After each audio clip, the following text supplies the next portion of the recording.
Are you tired of dragging those sprinklers around the yard during the heat of summer? I'm Danny Lipford with tips for today's homeowner. Stay tuned and we'll talk about installing your own irrigation system right after this.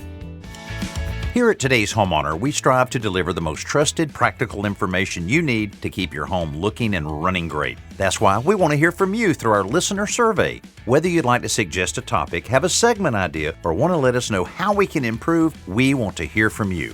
Each listener who completes our brief survey will be entered to win one of 3 $100 Home Depot gift cards. So head over to todayshomeowner.com/survey now to share your opinions. If you're thinking about installing an irrigation system, here are a few tips to simplify the process.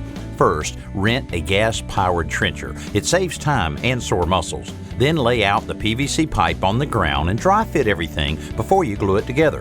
Most of the work can be done on top of the ground before setting the pipe in the holes. This is particularly helpful if you use reduction fittings and flexible poly pipe to connect the sprinkler heads to the main line. This also allows you to reposition the heads without cutting and re-gluing the rigid PVC.